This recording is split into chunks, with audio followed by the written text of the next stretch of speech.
बानी जामिया कुतुबुल औलिया पेशवाए अहले सुन्ना हाफिज कारी सैयद अहमद शाह सिरीकुटी दादा हुजूर केबला उनार चुट्टो शाहजादा हजरते कुतुबुल इरशाद गौसे ज़मा हाफिज कारी सैयद मोहम्मद तैयब शाह हुजूर केबला के निये आजमीर शरीफे गिয়েছিলেন।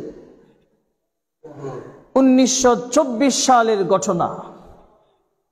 এখন তো 2024 চলছে, এটা 1924 সালের ঘটনা। আজকে থেকে 100 বছর আগের ঘটনা। তখন তৈয়ব শাহ হুজুর কেবলার বয়স ছিল 7 থেকে 8 বছর। ছোট শাহজাদা ইনারা ওখানে গিয়ে জিয়ারত সেরে আব্বাজান দাদা হুজুর কেবলা ইনি খাস কামরার মধ্যে আরাম ফরমাচ্ছেন, আর এদিকে শিশু তৈয়ব শাহ মাজারের আশেপাশে একটু হাঁটাহাঁটি করছেন, একটু দেখছেন।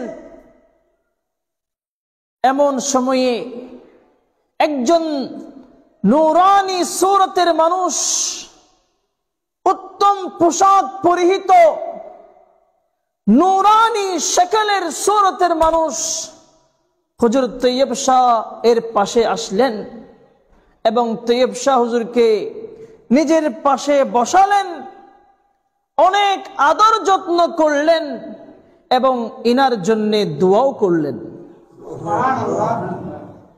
তৈয়ব শাহ হুজুর কেবলা এই নূরানি শকলের মানুষ, নূরানি সুরতের মানুষ চলে যাবার পর ভিতরে গিয়ে আব্বা জানকে যখন, দাদা হুজুর কেবলাকে যখন সমস্ত ঘটনা খুলে বললেন, দাদা হুজুর কেবলা বুঝে গেলেন।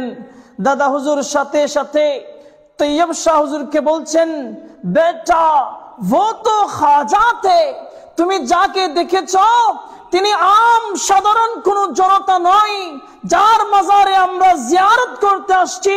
হুজুর খাজা গরিব নওয়াজ রওজায়ে আকদাস থেকে উঠে তোমাকে সাক্ষাৎ দিয়েছেন। বড় করে বলুন সুবহানাল্লাহ।